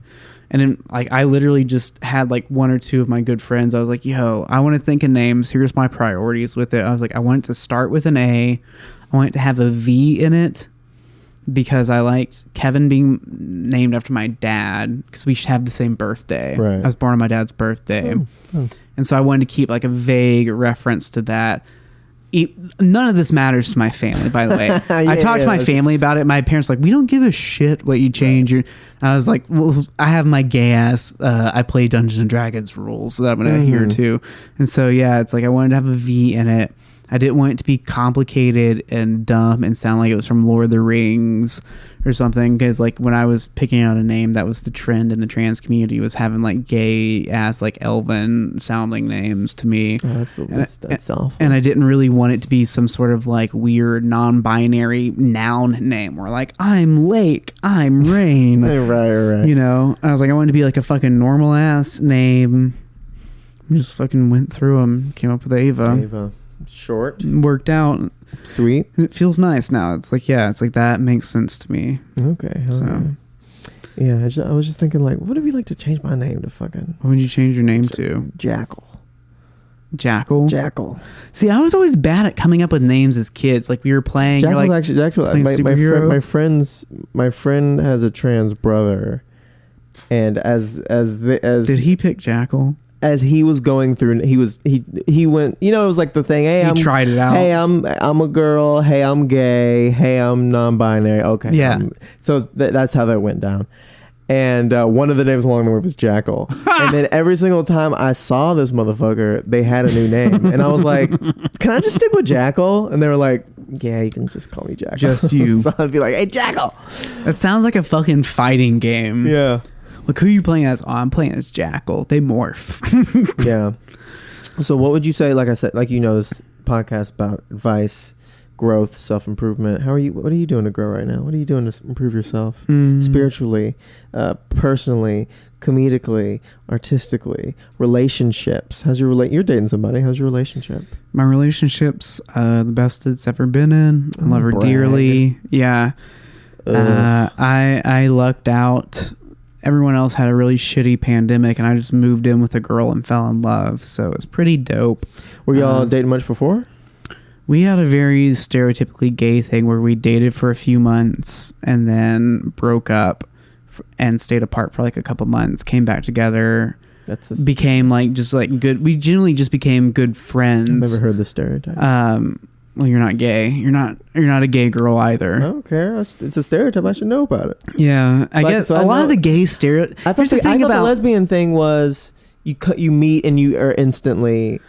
It is, and this has tinges of that in it.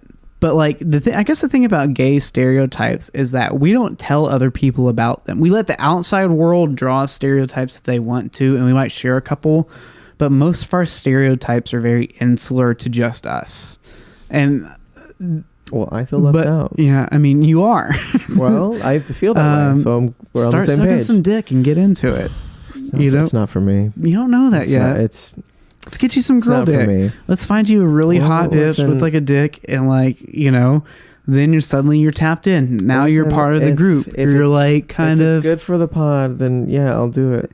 You being like openly down for the transes would only be good for your podcast. I think I could. I think I could do it. I believe in you. I think I could. Yeah. What were we talking about? Fucking. You talking about your girl? Oh yeah. We dated for like 3 months, and then we got in a motorcycle wreck together. And then it was like the first. Bad? Yeah. I mean, she saved it. She made it better than it could have been. It wasn't her fault. Like through a fucked up series of cars pulling out in front of us as we were coming into a traffic stop to slow down, we ended up hitting the back of a stopped pickup truck at like 35, 45 miles an hour. She tried to lay the bike down, and I was riding bitch on the back of the bike. And as she tried to lay it down, it just kind of catapulted me over the truck.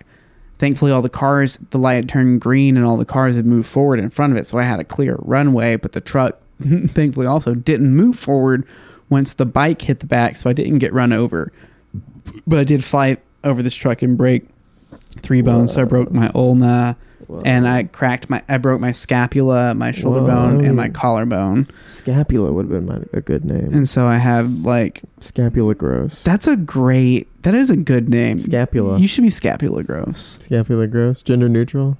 It is very gender neutral. But yeah, and then once we healed up, I was like, we should break up. I mean, it wasn't because of that, but that made me be like, I'm fucking, kind of how we were talking about when I was smoking outside. It's like, I'm fucking over Austin comedy. I'm moving. I was going to move out to the Bay.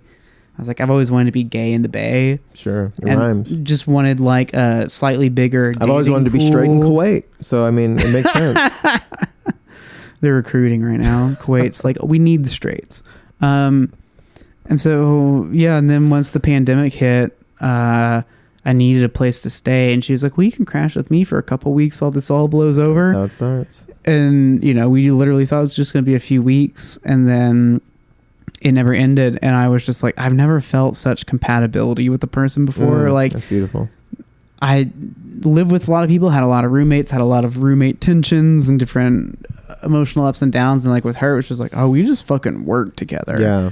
It was wild. We stumbled into it. No, I was thinking about this because y'all, what would you call yourselves? Poly? Would you be like? I'd say we're like poly and we're just open. So like have an open relationship. So like for me, I delineate having an open relationship from being poly. It's like having an open relationship is just like, we're dating, but you can go out and fuck other people if you want. Right. Being poly is like, I'm down if you pursue other relationships with people. Right. I like that. We kind of do both.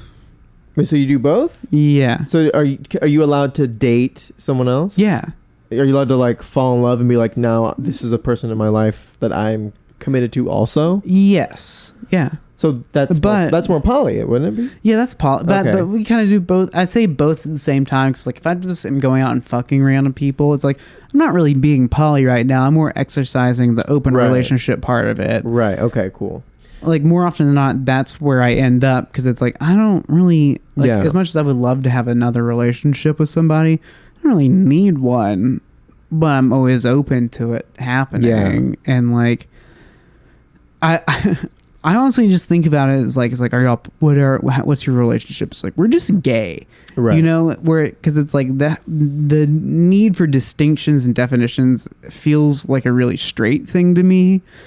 Like straight people have never been as good about like, sexual freedom and like don't do that. I came from gay boy land where it's like, yeah, this is my boyfriend, but we both, without really talking about, especially in the 2000s, without talking about it or negotiating it, we both fuck other people, other dudes, like fuck other dudes together, and like that's just kind of how it's not that big a deal. Like the same thing is like in straight world, dating your best friend's ex or dating your friend's ex is a huge deal. Oftentimes, friendship ending deal. What do you think what's the difference? What's the gay world, straight world difference? Well, in a lot of ways, it's just scarcity. Like in gay world for a long time, there weren't that many of us within communities, or at least known to each other.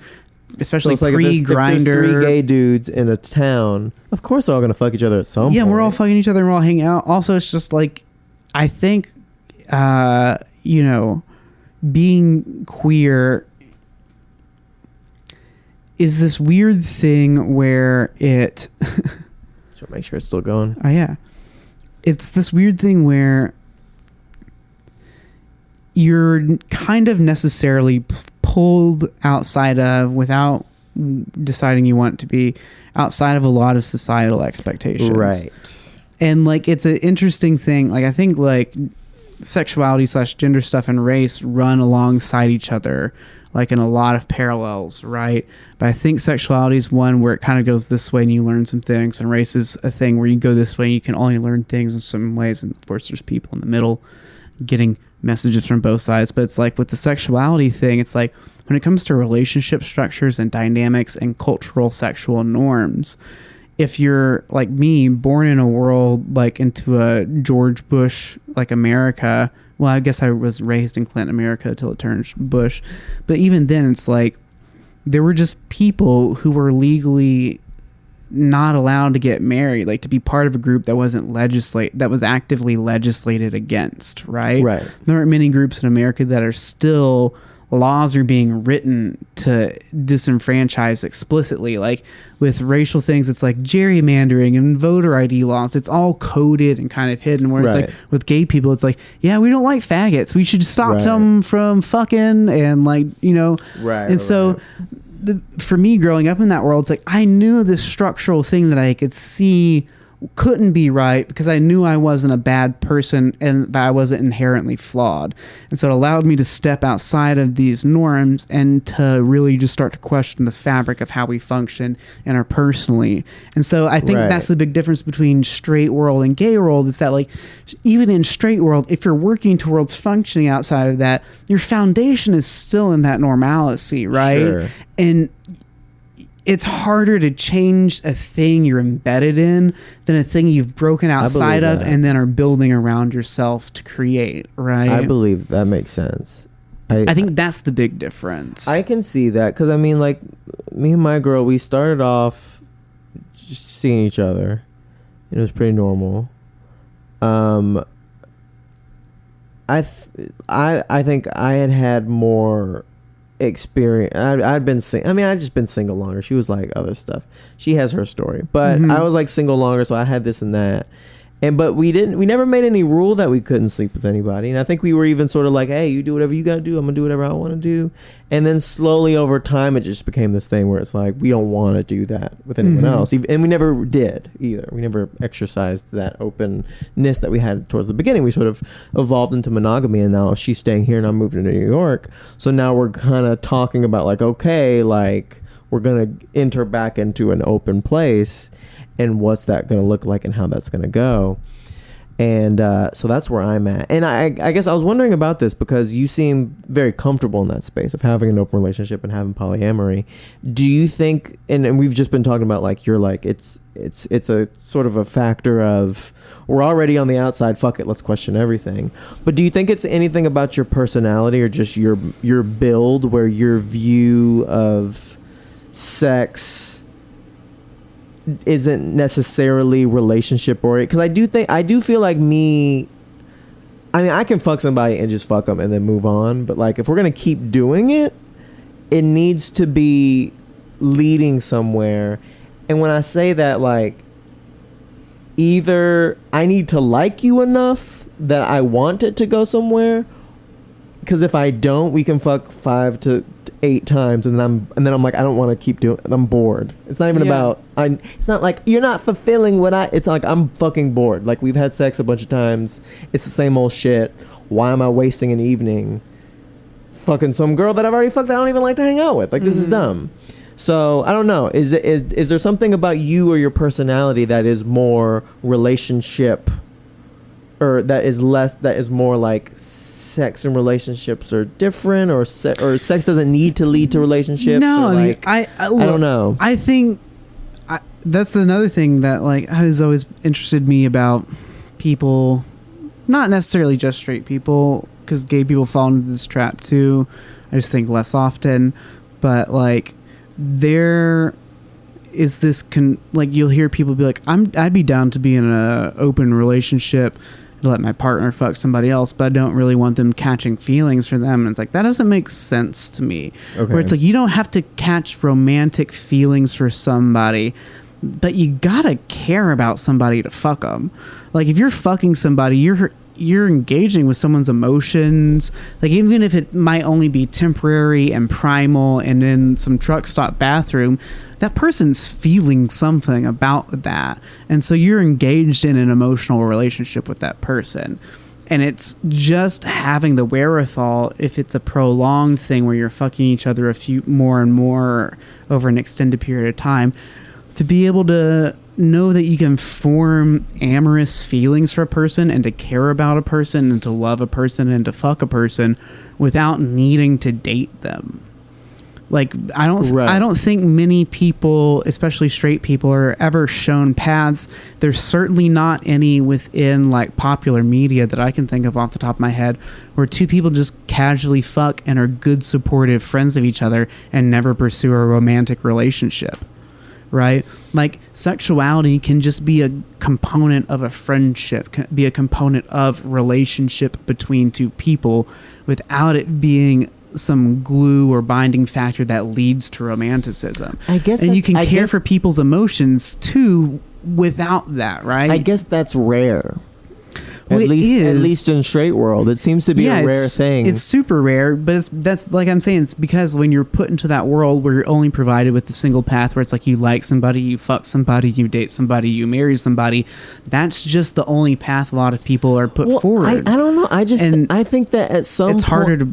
I think you can't, like you could, in the way that it's hard to find someone that you can spend 60 years with. Yeah. It's probably hard to find somebody that you can have a long-term sexual, non-romantic, datey relationship with. I think that's just hard to find because at some point... Oh man, it's so easy to find. I don't... At some point, someone's gonna feel some kind of way about something. But that's okay. Do you feel jealousy? Do you feel these? Yeah, feel these basic? But that's the thing is like you're not supposed to try and avoid the feelings. The feelings are an inherent and necessary part of it. What do you do with those feelings? you feel them. those- You just feel the fuck out. You feel jealous. Like, people think that jealousy is something you can't escape and that you have to, like, deal with. And that's kind of true. Or you can just feel jealous and then let that shit roll off. Or you can talk to your partner about it. But it's not something that needs to be solved. You can just express it and then move on, right? Okay. And, like, you know, I mean, to me, I think if we lived in some sort of perfect world where you could study it objectively and have some sort of like experiment, some controlled experiment, I think statistically it is probably more difficult to have a successful monogamous relationship than it is to have a successful non-monogamous relationship. Because I just fundamentally don't believe that one person can fulfill everything that another person needs, right? You know, people, I'm borrowing this from Dan Savage at this point, but people talk about, like, you know, searching for the one. I need to find my one. It's like, you don't search for the one. You search for your 0.65, your 0.721, and then you round up to the one. There's always going to be a deficit that you're rounding up on. Right. And what being open and poly can allow you to do in a healthy, communicative, supportive relationship where you've built trust with each other is like, yeah, there's some shit you want to do that I have no interest in doing. And rather than shoehorning it into our relationship, fucking bitch, go find someone who wants to do that with you. And I support you doing it because then I don't have to fucking do that shit.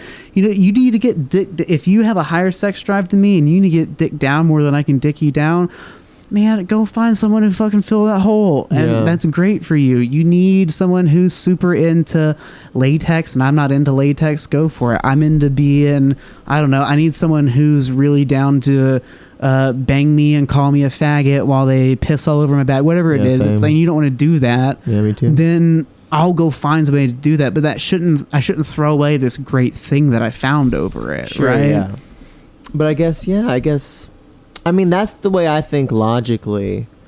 And I think that, you know, imagining my girl with some other dude. Also, you know the problem with that, because with people trying to imagine those situations, you never imagine like the dude she would hook up with. You imagine the dude that you're afraid of, that your insecurity incarnate in a man. No, see, I think of the dude that I would want her to fuck. Well, I'm talking about me in straight world over here. But what yeah, we but I'm imagine saying, like, is the person that we would least you want. watch porn, right? Do you watch porn at all? No, yeah, of course, yeah, I do. Okay, so like I mean, at least for me, I have preferences of people that I like to see in porn on both sides of the camera. So like, there's got to be dudes On both sides of the camera. Well, like, so, or both sides of the action, right? So it's You're like I want to see a gray-haired director holding the camera. I need Martin Scorsese in this I need bitch. Martin Scorsese behind the camera. But like, okay, think about like, they're definitely, you gotta watch a video and you see some dude piping a girl and you're just like, that's just not, he kind of pulls me out of it. He's just not the kind of guy that I can like at least ignore, if not get into. There's got to be some kind of guy that, like, if you're imagining your girl getting fucking dicked down by somebody, you're like, yo, you know what? That dude would be kind of hot fucking my girl. Like for me, that's how I think about it, at least, right? Like, Right. You know, I don't go and immediately extrapolate my insecurities into another person. That's where my brain kind of wants to go sometimes. But the reality is that, like, the insecurities I'm filling in there aren't the needs that are being met. And if this bitch fucking loves me like we love each other, it doesn't matter if he plays up some of my lesser qualities and is better than me at that. That just means she gets to experience some other shit outside of me and isn't as fed up with that shit when she's around me, right? Yeah. It's not going to pull me away from her. It's going to strengthen what happens with us, as long as we're talking and communicating. Another poly question. Yeah. Time. I don't got time for hoes. I don't got time for hoes. What are you doing? I'm doing comedy. I'm doing a podcast. I'm moving to New York. I'm cooking food time to time. I go to hang out with a friend. Where am I? And I'm with my main girl. When do you have the time? This is the other straight thing is y'all don't fuck your friends. No. See, all of my friends I'm fucking, except for like some like older friends that I've known for like 10 plus years. Most of my friends, like, I fucked once or so, and it just makes it like, it's just like, we're just friends. Are you gonna just fuck kick them? it. Do you regularly fuck your friends? I'm sure you have some friends that you... Some friends I regularly fuck, some friends I fucked once, but it's just like, it's easier when you're gay and you don't give a shit. And like all of my friends are in relationships, but all of us, if we hang out just one-on-one without the other partners there, like flip of a coin, if it's like, you want to suck my dick in the bathroom? It's like, I would love to suck your dick in the bathroom. And you just go get your fucking dick sucked real quick. And it's like, well, that was fun. We both enjoyed that and had a hoot. And then we just go our own ways. That way you can wrap shit you like in together, where it's like, oh, you mean we can watch a Cowboys game and I get my dick sucked, or oh, we can fucking sit and play video games and like, fondle each other's titties. I think that's the thing, because in straight world we have we tried it. The good relationships are the ones where you have defined boundaries, where it's like, yo, I fuck her, and then this is my female friend that I don't fuck, and that's how we all get along. Yeah. And yeah, I guess if I could hang out with my friend and fuck her, then it would save a lot of time. I see how it would save scheduling would be a lot easier. Yeah. It's like when you hang out with your comic friend and you're like, let's just meet at a mic. No, because I fucking hate hanging out over mics. Well, but it's like, let's meet at a mic, let's do the mic, and then let's go hang somewhere else. Just because, so I can still get my mic in, and then we're on. Hang. Yeah. Yeah, I think that's the big thing. So how do I get into this queer community?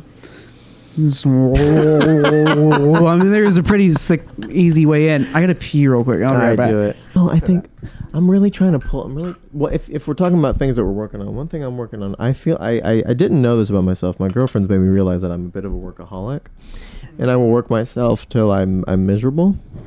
And so I'm really trying to say no to more things. So yeah, I'm only here for a couple more weeks and then I'm gone. So like in these few weeks, I'm just trying to enjoy it. I mean, I stopped doing the podcast. I took a break for I'm trying to record a few times, but I'm not like doing all the clips and all the editing and stuff like that. I'm just taking a break from that, enjoying it. Nice. And it's good. I'm glad I'm doing that.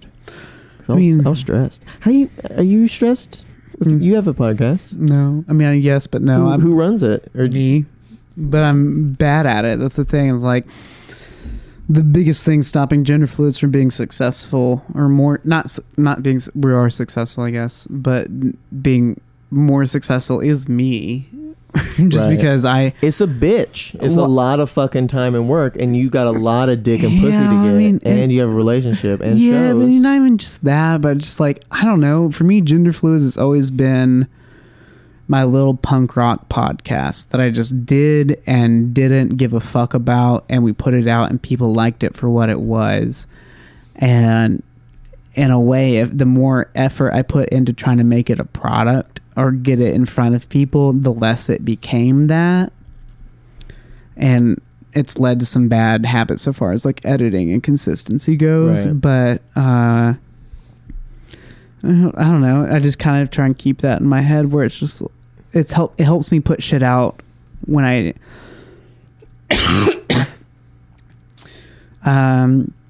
think about the fact that I really don't give a shit what it sounds and looks like. Right. Well, you've been so generous with your time, and I have to go here close to 8. Okay. No, you're good. But is there something that you're like actively working on? I'm working on. I know that's a vague, wide question.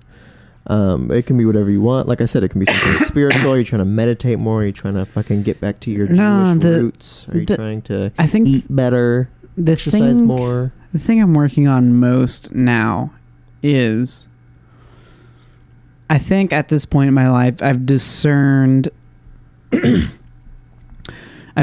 all the different. God, my.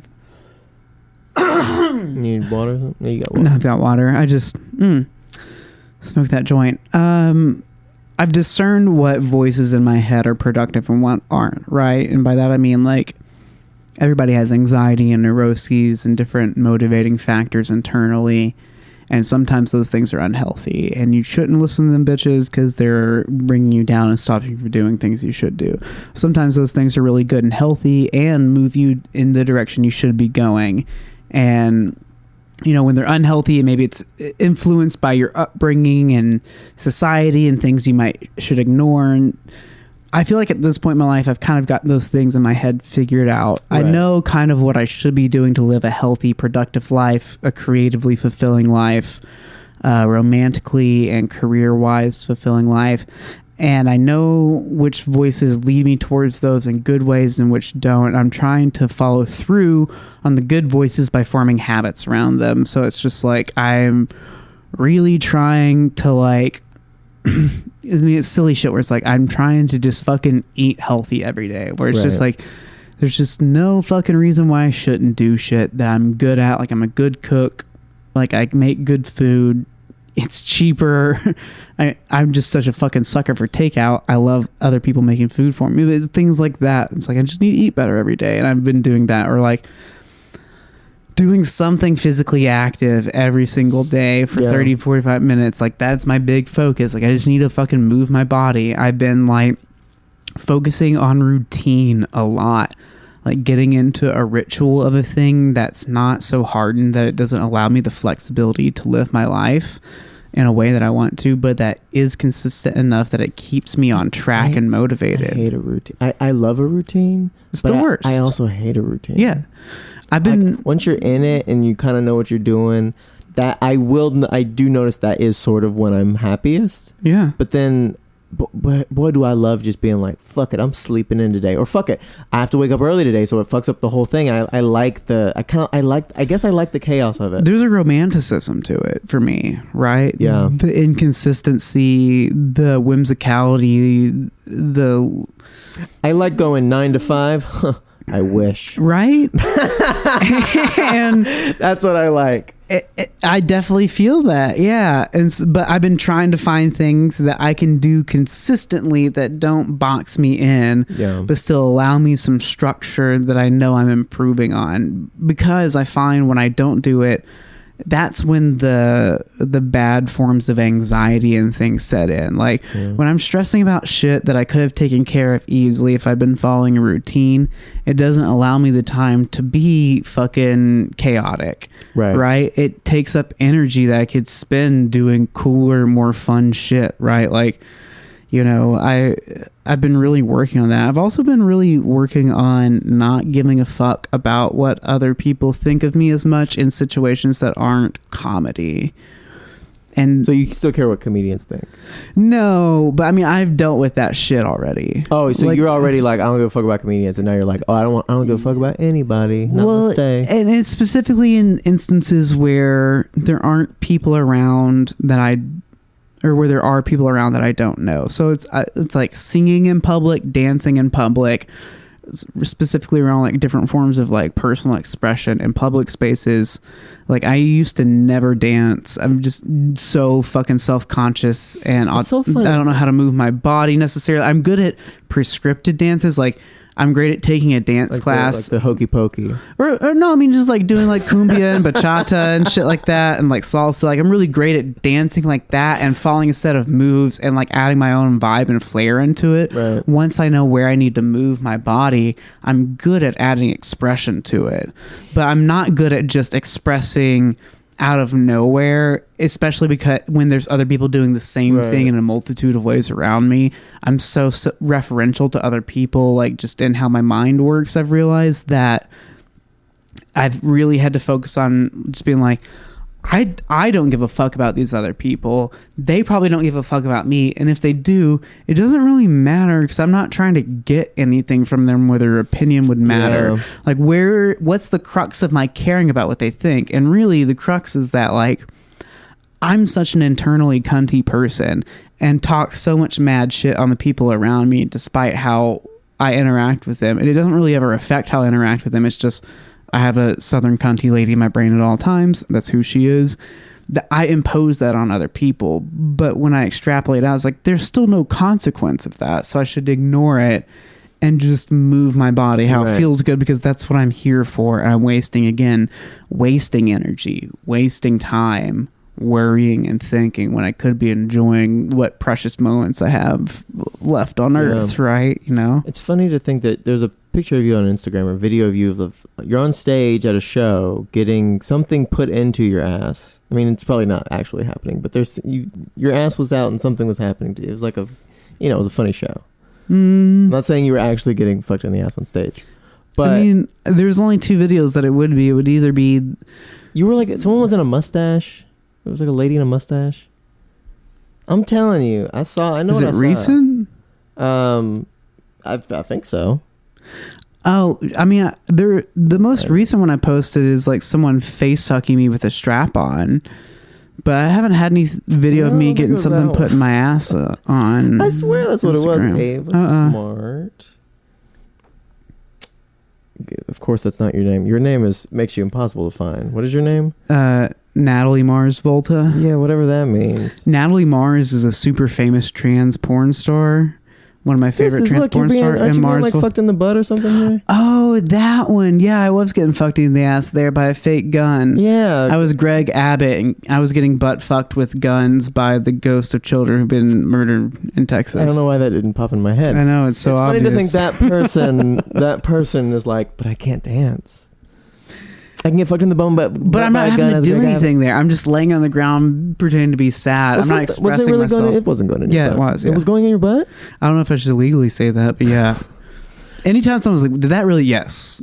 Yes, it did. The only thing that didn't actually happen is I didn't actually shit on stage last time. People thought I really did, but I did not. Okay. I just shoved 3 Musketeers up my ass and Jesus Christ! And then shit that out. Oh my! I mean, it looked very real by the time it came out. Yeah, because it's shit. I mean, I don't care if it's undigested and it went up in. I feel like once it comes out of your ass and you throw it away. I have a clean asshole. If you pull it out of your ass and then you throw it away. I got a high fiber diet. I douched beforehand. You could have eaten that 3 Musketeers and it would have tasted like a 3 Musketeers. I suppose.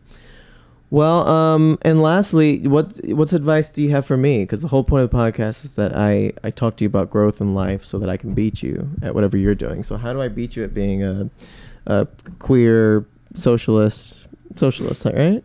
That's fair to say. I would. No? I mean, leftist. Leftist is easiest. I mean, honestly, you know. Well, you know Jared McCorkle well. Jared McCorkle. Friend of the show. Yeah. Like if we got all philosophy theoretical, you could call me a communist. It's just like that doesn't come up in any sort of pragmatic politics that I talk about or vote with because I don't think it's a queer communist, incrementalist, gun up the buttalist, shit out 3 Musketeer-list. How do I beat you? Give me advice. Moving to New York, Tyler, I would say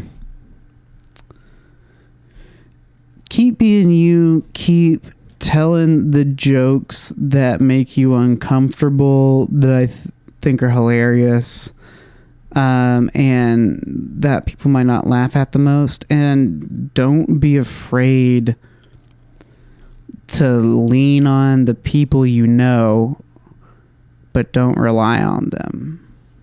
I don't know if that makes sense or not, because like you're moving to New York, you're pursuing comedy, we have lots of friends up there, we know people up there, like lean on people we know, hang out with them, but like don't have that be your only path forward. And like you have such a good way of telling jokes that always tickles me and inspires me. Like that's fucking good. Like I constantly quote your bit just because it's about trans bitches and I'm around trans bitches a lot and I think it's funny, but just about like how you're like, it's like you're like I'm technically black, like trans women are technically women, but there's some explaining you have to do. Yeah. That's so fucking fun. Like shit like that. I've rewritten it. It's complete. It's complete now. I've been trying to figure out the end of it for years, and I finally got there. And it just wraps it in a nice bow. I can't wait to see it. I say it, everyone gets uncomfortable. I say the thing, I say the punchline gets out, and everyone's happy again. Yeah, it's such a good, and like I think about shit like that you say, and you have a lot of good jokes that aren't just like that, but they feel like that. And it's like I feel like that's your fucking vein. Like that's what you do well. That I wish I could. It's like when I talk about Elizabeth Spears or people. Or like I was listening to your episode with George Anthony beforehand to get a vibe for like what was going to go down. And it's like George and Elizabeth and you, like y'all all have certain feels to your comedy that I really enjoy. And I feel like that's, for me when I watch you, that's you. It's like that kind of movement is where I feel Tyler a lot. Like a sort of I don't he's know. saying something and we like him, but he's going somewhere uncomfortable, and we're kind of waiting to feel weird, but then it's always okay. No, I mean, I don't know if I could. That's sort of how that joke. I mean, that's shape how of that it. joke would go if you explained it. But what I'm talking about, how I feel is you. I mean, I don't know if it's something. I think it's something kind of ineffable, right? I think that's things that all great comedians have. Like, if you try to talk about, if we go back to Dave Chappelle or George Carlin, whoever the fuck we were talking about, Yeah. the second you start to define who they are and to bring things into perspective and to talk about things and bring them into the verbal realm, and rather than where you just feel them or understand them, you necessarily limit what they are. The definitions necessarily cut off and limit things. No, I feel you. And so that's why I was just saying, like, that just the movement and vibe of that joke is very you. Like, I don't know how to define it, but just the whole feel and how it works and how I've seen you use it in a set feels like you. And I would say I wouldn't lose that in favor of trying to do things that might get you a place. Yeah, I think that joke, if I had to, dissect the goose and kill the song, dissect the swan and kill the song, I think it's confronting. I think it's silly. I think it's audience interaction a little bit. There's an extent, where I'm say something, I'm like, no, it's not like that though. Yeah, like there's a little bit of that. I think those are some things that it is. And that I try to be, and so I'm glad that you like it. Come to New York anytime. Yeah, definitely will. Yeah. What do you got? Anything to plug? We got Perverts on Fridays. Saturdays? Perverts is usually the first Friday of the month, but it bounces around depending on my schedule and what other shows I have. Did you ask me to be on it? Yeah, it's September 30th. September 30th. 2 weeks away. I don't know when this is probably. This is probably not coming out until after that, but because I'm in a break. So but Perverts at Creek in the Cave. What is it? 8 p.m. 10 p.m. 11 p.m. 11 p.m. Except sometimes it's at 10. Sometimes it's at 10. Just Perverts. It's a good show. Just look up on the Creek and Cave website. You'll see it. You could see her get a gun in her butt. Yeah. A gun in her butt. If this comes out sometime in October, I'm doing a crossover pervert show with a person named Lucas McCrary. Yes. They run a show called, I think this is Main Course Comedy. So we're doing a Perverts main course thing at Vulcan Gas Co. on October 29th, Halloween weekend. Oh, yeah. I'm also headlining the Velvet, or no, that's the 28th. And I'm headlining the Velvet the 29th. So that'd be fun. Oh, yeah. So go see Ava do that. And then Gender Fluids podcast. We've mentioned it a few times. Gender Fluid with her and Ariel Norman. Yeah, it's pretty great. And so you're staying busy. And yeah, thanks for coming on. I appreciate you. Thanks for having me. Good talking to you. Yeah. Bye-bye. Bye. Bye, friends.